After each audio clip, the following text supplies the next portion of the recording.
कहानी आशापुर नाम के गांव की है, जहां खूब हरियाली थी। चारों तरफ खेत खलियान थे और उस गांव के बाहर जगह जगह पर तालाब और नदियां थी। इसी गांव के अंदर भोला मछुआरे का एक छोटा सा घर था।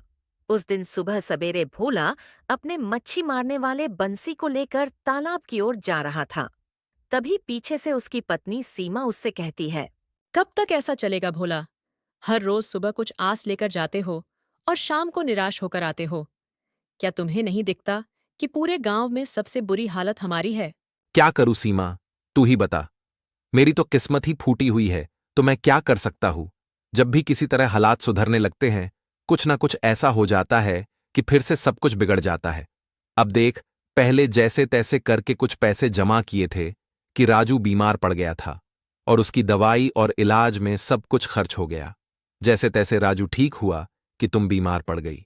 तुम्हारा इलाज कराते कराते जो कुछ बचा था वो भी समाप्त हो गया। यहाँ भोला और सीमा आपस में बात कर ही रहे थे कि तभी उनका लड़का राजू वहां पहुंच जाता है और वो सीमा के करीब पहुंचकर सीमा से कहता है। माँ, मेरा कई दिनों से अच्छा खाना खाने की इच्छा हो रही है। हमारे घर में दूसरों की तरह पकवान क्यों नहीं बनते हैं? अपने बेटे से ये बात सुनकर भोला की आंखें नम हो जाती है। तू चिंता मत कर बेटा, हमारे दिन भी जरूर बदलेंगे। एक वक्त आएगा जब हमारे घर में दूसरों से भी अच्छे पकवान बनेंगे। फिर तेरा दिल जो कहेगा हम वहीं खाएंगे। पर पिताजी, एक बात बोलूं, मेरे मित्र के घर जब अलग अलग पकवानों की खुशबू आती है तो मैं तो उसके घर खींचा चला जाता हूँ। एक दिन तो मैं चला भी गया था, परंतु मुझे देखकर उसके बड़ी माँ ने मुझे वहां से भगा दिया और कहा कि घर के भीतर मत आया कर, जो भी कहना है घर के बाहर रहकर ही कहा कर। तो उनकी ऐसी बातें सुनकर मुझे बहुत बुरा लगा। अपने बेटे राजू की ऐसी बातें सुनकर सीमा रोने लगती है। उसका दिल जैसे किसी ने मसल कर रख दिया हो। अपने परिवार की ऐसी दशा देखकर भोला कुछ न कह सका। उसने चुपचाप अपने बंसी को उठाया और तालाब की ओर चल पड़ा। भोला जिस तालाब पर मच्छी पकड़ने जाता था वो थोड़ा गांव से बाहर था। उस दिन जैसे भोला अपनी बंसी को तालाब में डालकर मच्छियों का इंतजार कर रहा था, तभी उसको लगने लगा कि वो कितना दरिद्र पिता और पति है कि अपने पत्नी और बच्चे को ढंग से 2 वक्त का अच्छा खाना भी नहीं खिला पा रहा था। देखते देखते दोपहर हो जाती है, परंतु भोला अभी तक एक भी मच्छी नहीं पकड़ पाया था। हे भगवान, और कितनी परीक्षाएं लोगे। सुबह से एक भी मच्छी नहीं मिली है और ऊपर से घर की हालत और राजू की मासूम इच्छाएं, सब कुछ मानो मुझे तोड़ कर रख देती है। अभी भोला चिंता से भगवान के प्रति अपनी व्यथा सुना रहा होता है कि तभी वहां उस गांव का मुखिया तालाब पर नहाने आ पहुंचा। मुखिया ने जब भोला को मच्छी पकड़ते हुए देखा और उसके बगल वाली खाली टोकरी को देखा तो उसने भोला से कहा। क्या हुआ भोला? लगता है सुबह से एक भी मच्छी नहीं मिली है। क्या बात है? मन कुछ उलझा उलझा सा लग रहा है। हाँ मुखिया जी, अब आप तो सब जानते ही हो, फिर भी पूछ रहे हो। मेरा परिवार बहुत आर्थिक तंगी में जूझ रहा है। मैं मेहनत तो बहुत कर रहा हूं, पर लग रहा है जैसे मेरी किस्मत मुझसे रूठ गई है। भोला की ऐसी बातें सुनकर मुखिया तो चुप रह गया, परंतु तभी वहां गांव में रहने वाला सबसे दुष्ट व्यक्ति चेतन आ गया। चेतन को दुखी व्यक्ति को अपनी बातों से ठेस पहुंचाने में बहुत मजा आता था। मुखिया जी, मैं तो कहता हूं कि इस भोला को इस तालाब पर आने से रोकना होगा। जब जब वो किसी तालाब पर मच्छी पकड़ने जाता है, पता नहीं क्यों वहां की सारी मच्छियां तालाब से गायब हो जाती है। मुझे तो लगता है कि सच में भोला मनहूस है। तभी तो देखो, आज भी इसकी मच्छी की टोकरी खाली है। चेतन की ऐसी कड़वी बातें सुनकर मुखिया ने चेतन को वहां से जाने कहा और अपने काम से काम रखने कहा। अरे चेतन, पहले तो तू यहां से भाग। जब देखो तब किसी ना किसी को बुरा भला सुनाने पहुंच जाता है। तू जा और अपने काम से काम रख और हमें मत सिखा कि किसे तालाब पर आने देना है और किसे नहीं। ये तालाब हमारे पूरे गांव का है। मुखिया की बात सुनकर चेतन चुपचाप वहां से निकल जाता है और मुखिया भी भोला को मच्छी पकड़ने को कहकर वहां से नहाने चला जाता है। वैसे तो चेतन वहां से जा चुका था, परंतु उसकी बातें अभी भी भोला के दिमाग में चल रही होती है। हे भगवान, क्या मुझसे कोई गलती हो गई है, या मैंने किसी का कुछ बुरा किया है, या फिर मैंने कभी किसी का दिल दुखाया है। मुझे बताओ कि किस पाप की ऐसी सजा मुझे मिल रही है। क्यों मेरे सारे सपनों के दिए बुझ गए।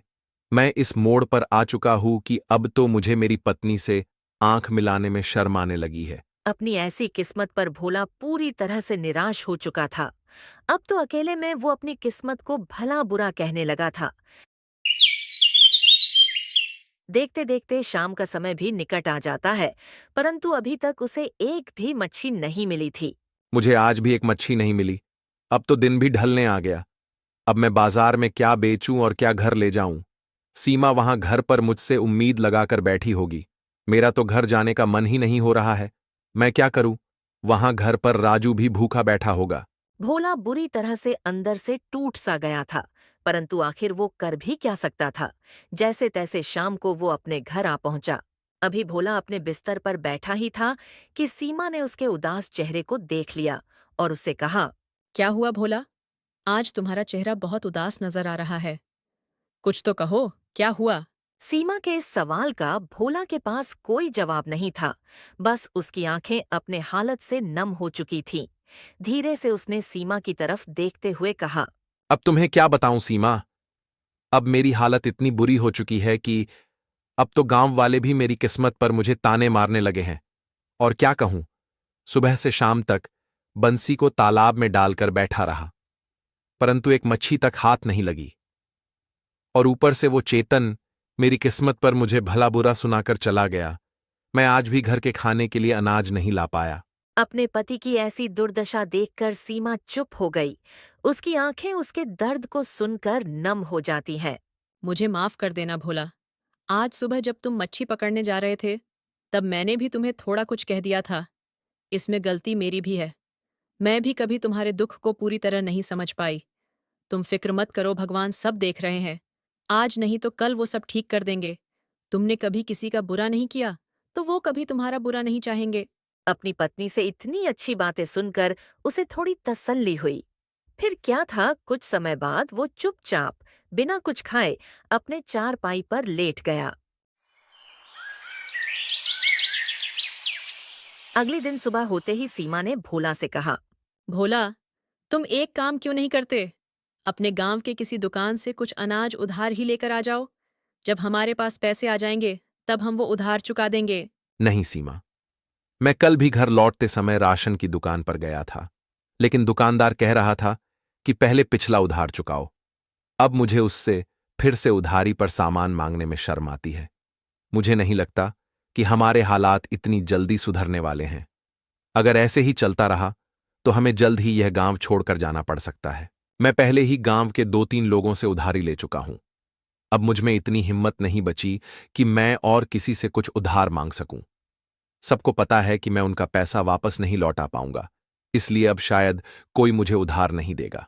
और तुम ही बताओ, मैं उनकी उधारी चुकाऊं भी तो कैसे? मैं हर रोज मछली पकड़ने जाता हूं, लेकिन पता नहीं क्या हो गया है।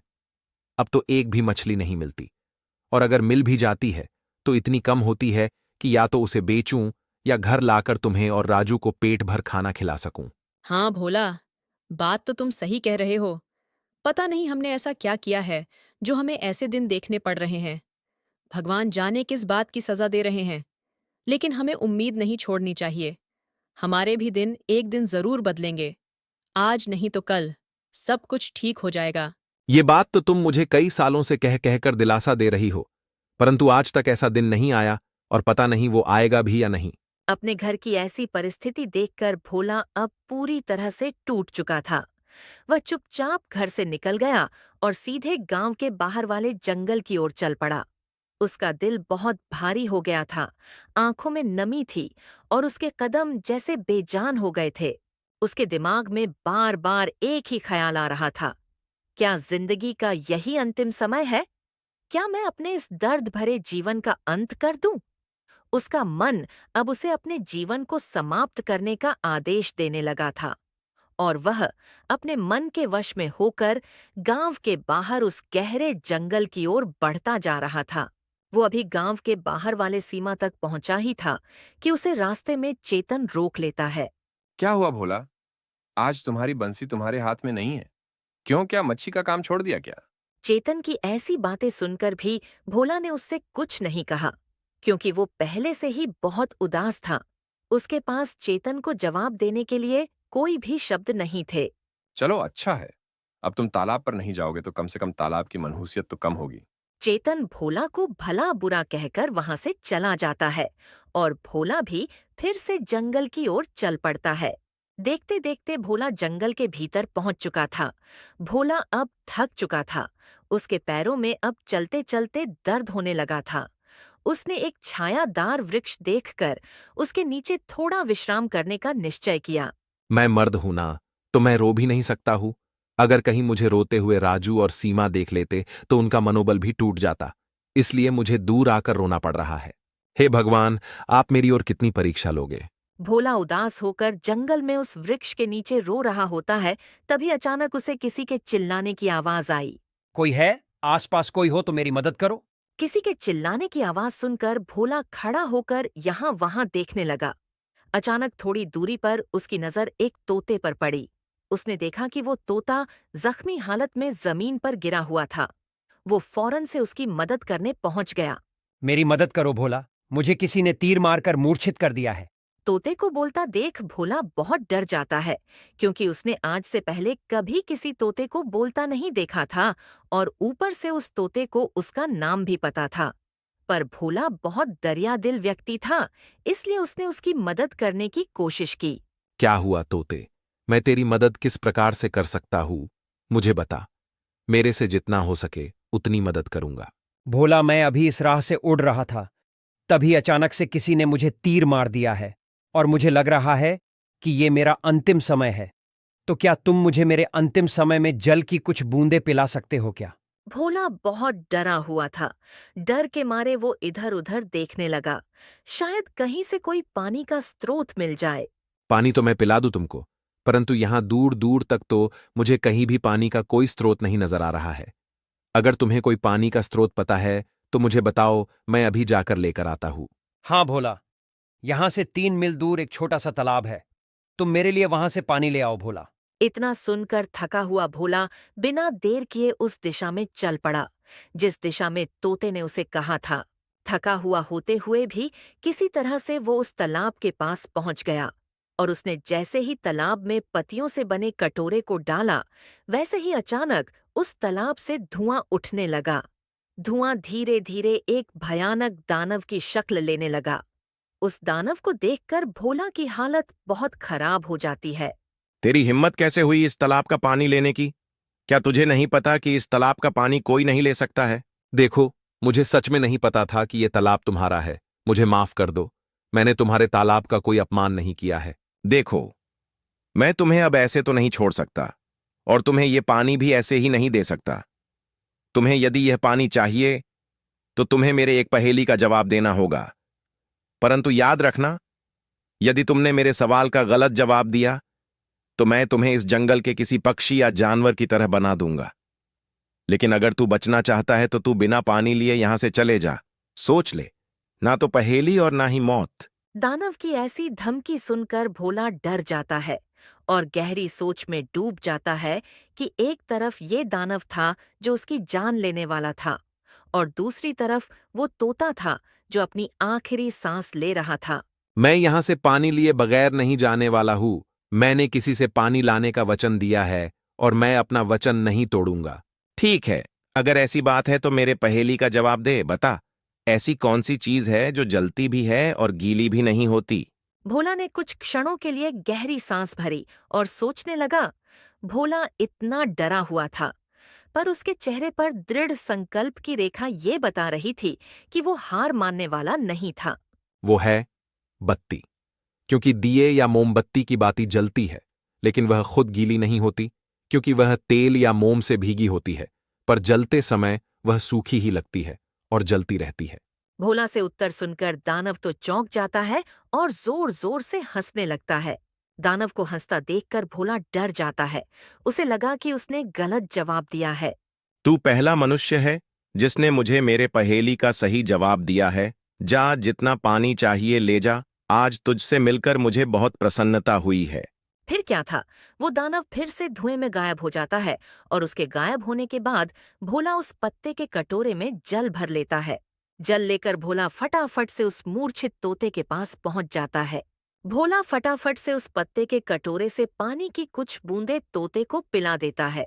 पानी की कुछ बूंदें पीते ही वो तोता अचानक से एक साधु में बदल जाता है। ये देखकर भोला और आश्चर्य में पड़ जाता है।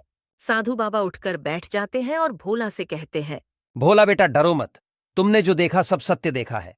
यहाँ आओ, बैठो मेरे पास। साधु बाबा भोला को अपने पास बिठा लेते हैं और उसे अपनी सारी बातें बताने लगते हैं।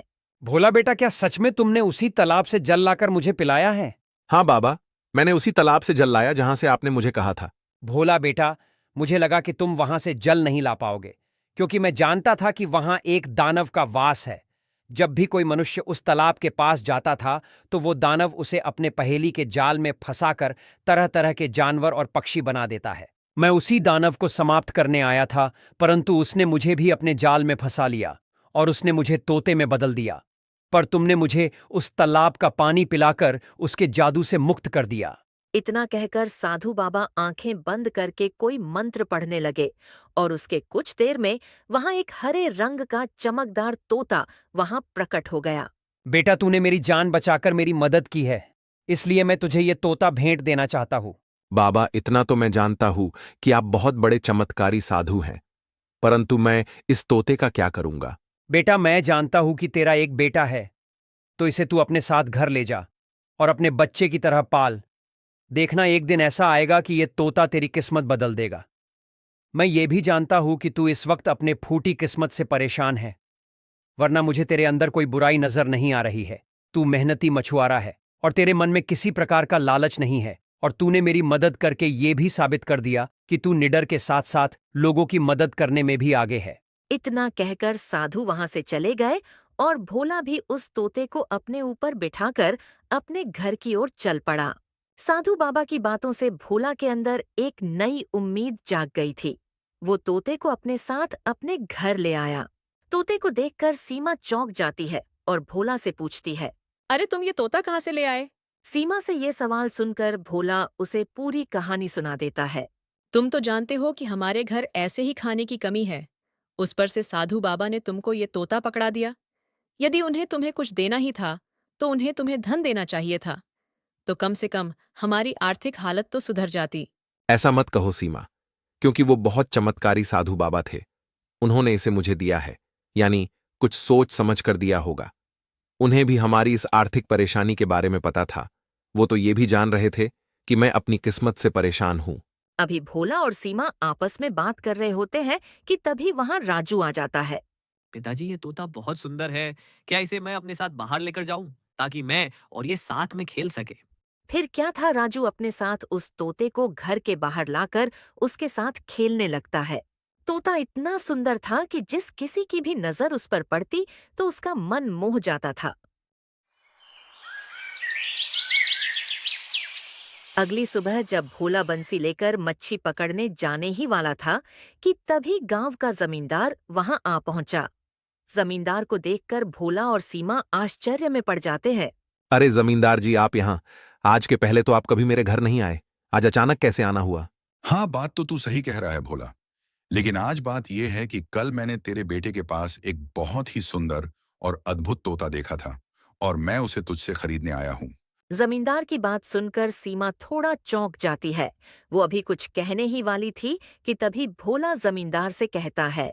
नहीं जमींदार जी, मुझे माफ करना, पर मैं वो तोता आपको नहीं दे सकता। सोच ले भोला, मैं तुझे उस तोते की मुंह मांगी कीमत देने तैयार हूँ। माफ करना, पर आप मुझे उसके लिए कितनी भी कीमत दीजिए, पर मैं उसे आपको नहीं दे सकता। भोला की ये बात सुनकर जमींदार गुस्से से वहां से चला जाता है। तुम कहीं पागल तो नहीं हो गए हो? जमींदार तुम्हें मुंह मांगी कीमत देने तैयार था और तुमने उस मामूली से तोते को देने से मना कर दिया। याद है सीमा, मैंने तुम्हें कहा था कि ये कोई मामूली तोता नहीं है मेरे लिए। साधु बाबा ने मुझे इसे अपने बच्चे की तरह पालने कहा था, और कोई निर्दयी पिता होगा जो अपने बच्चे को पैसों के लिए बेच दे। देखते देखते कुछ दिन और बीत जाते हैं। अब भोला के परिवार के सभी लोग उस तोते के साथ बहुत जुड़ चुके थे और अब उस तोते को वो अपने परिवार का हिस्सा मानने लगे थे। एक दिन ऐसे ही जब राजू बाहर तोते के साथ खेल रहा था, तभी उस तोते को शहर से आए एक व्यापारी ने देखा और उसे खरीदने वो भोला से मिलने पहुंच गया। भाई, क्या बाहर जो बच्चे के साथ तोता है वो तुम्हारा है? हाँ बोलिए, वो मेरा ही है, क्यों, क्या हुआ? मैं तुम्हें मुंह मांगी कीमत देने तैयार हूं, बस मुझे वो तोता दे दो। उस तोते को मैंने जब से देखा है, मेरे होश से वो जाने को तैयार ही नहीं है। मुझे माफ करना, पर उस तोते की कोई कीमत नहीं है। वो मेरा बच्चा है और मेरे परिवार का एक हिस्सा है। मैं उसे नहीं बेचूंगा। देखो भाई, मैं तुम्हें इस गांव का सबसे अमीर आदमी बना दूंगा। मैं तुम्हें इतना पैसा दूंगा कि तुम गिनते गिनते थक जाओगे। बस मुझे वो तोता दे दो। नहीं, मुझे माफ कर दीजिए। मुझे अमीर बनने का कोई मोह नहीं है। मुझे नहीं चाहिए पैसा। आप अपना रुपया पैसा अपने पास रखिए और मैं अपना तोता अपने पास रखूंगा, और मुझे माफ करना। भोला की बात सुनकर व्यापारी वहां से चला जाता है, पर इस बार सीमा बहुत गुस्सा हो जाती है। मुझे माफ करना भोला, पर इस बार तुमने बहुत बड़ी गलती की है, क्योंकि व्यापारी हमें इस तोते के लिए बहुत कुछ देने तैयार था। उस पैसे से हम ऐसे और 100 तोते खरीद लेते। मैं मानती हूँ कि ये अब हमारे परिवार का हिस्सा है, पर हमें अपने बेटे के जीवन के बारे में भी तो सोचना होगा ना। सीमा ना जाने क्यों मुझे इस तोते से कुछ खास प्रकार का लगाव हो चुका है, और साधु बाबा ने कहा था कि इसे अपने बच्चे की तरह पालना, और मैं इसे अब कभी अपने से अलग नहीं कर पाऊंगा। सीमा भोला की बात सुनकर चुप हो गई और नम आंखों से भोला को देखती रह गई। अब धीरे धीरे भोला उसे अपने साथ मच्छी पकड़ने भी ले जाने लगा। यहाँ भोला अपने तोते के साथ खुशहाल जीवन बिता रहा था। वहीं राजमहल में दुख का समय चल रहा था। राजा हरिश्चंद्र अपनी पत्नी की चिंता में डूबे हुए थे। उन्होंने महारानी का इलाज करवाने के लिए देश के बड़े बड़े वैद्यों को बुलाया था, लेकिन फिर भी महारानी की तबीयत में कोई सुधार नहीं हो रहा था। मंत्री, मैंने अब तक हर वैद्य को दिखा लिया, लेकिन रानी की तबीयत ठीक होने का नाम ही नहीं ले रही। अब आप ही कोई उपाय बताइए। महाराज, आपने सच में हर संभव प्रयास कर लिया, लेकिन अब तक कोई लाभ नहीं हुआ है।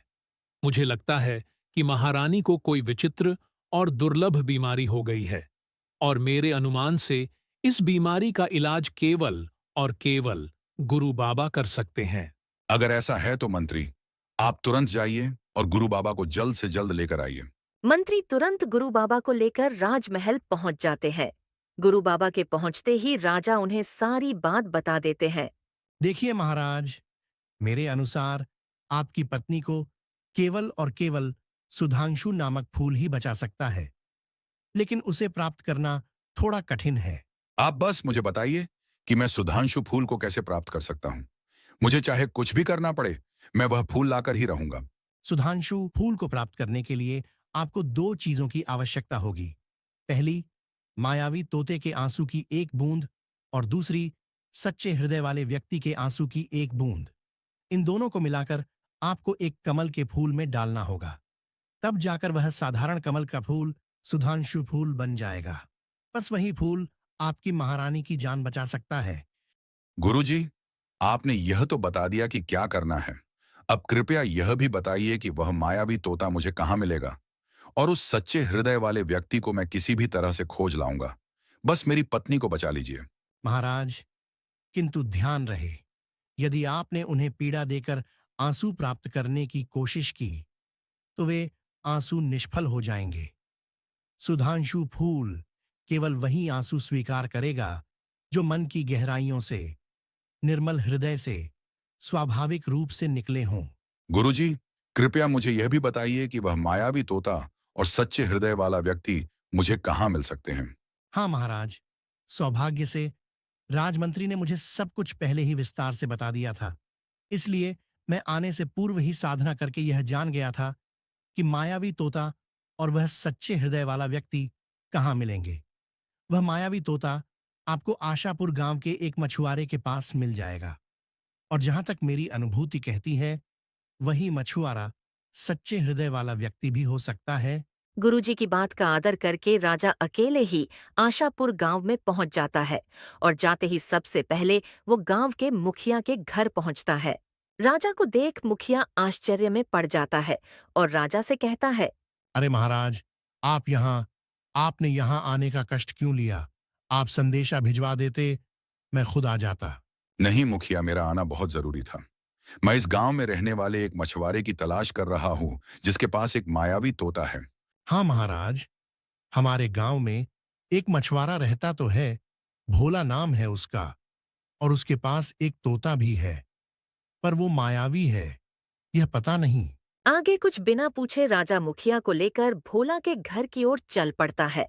राजा जब भोला के घर पहुंचा तो भोला थोड़ा डर जाता है, क्योंकि आज के पहले राजा से उसका आमना सामना कभी नहीं हुआ था।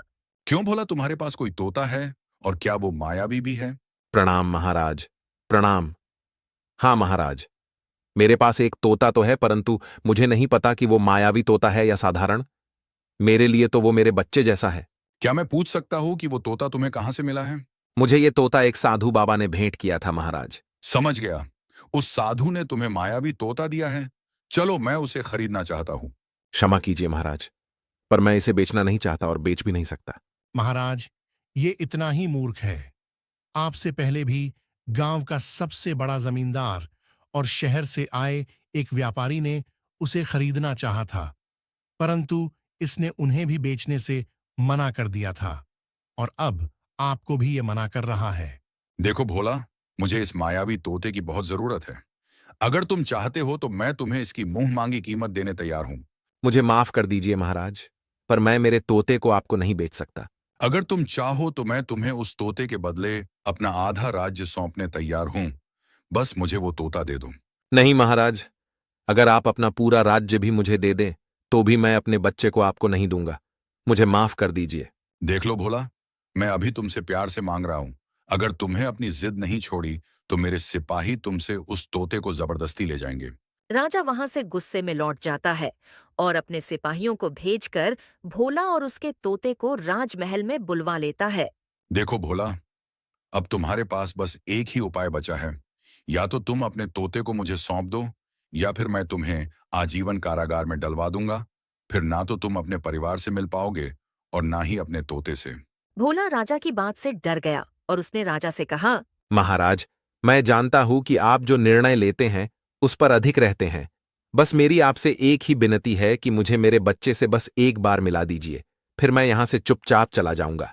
ठीक है भोला, रुक, मैं अभी तेरे तोते को बुलवा देता हूँ। राजा ने मंत्री को कहकर भोला के तोते को बुलवा लिया। पर जब भोला उसे अपने ऊपर एक आखिरी बार बैठाता है, वैसे ही दोनों के आंखों से आंसू बहने लगते हैं, और उनके आंसुओं को बहते देख राजा तुरंत एक कटोरी में दोनों के आंसुओं को रोक लेता है। राजा को पता था कि भोला यदि सच्चे हृदय वाला होगा तो वो कुछ भी देने पर अपने तोते को उसे नहीं देगा, इसलिए उसने ये सब खेल रचा था। फिर क्या था, राजगुरु ने तुरंत उस कटोरी से आंसू की बूंदें एक कमल के फूल पर डाली, और वो आंसू उस पर गिरते ही कमल के फूल का रंग बदलकर सुनहरा हो गया। फिर महाराज ने उस सुधांशु फूल को जल्दी से जाकर अपने पत्नी के शरीर से स्पर्श करा दिया, और फूल के स्पर्श होते ही महारानी भी जाग गई। महाराज ने भोला का सच्चा हृदय देखकर उसे उसका तोता भी लौटा दिया, और साथ साथ में अपने खजाने से एक भाग खजाना भी भरकर दे दिया।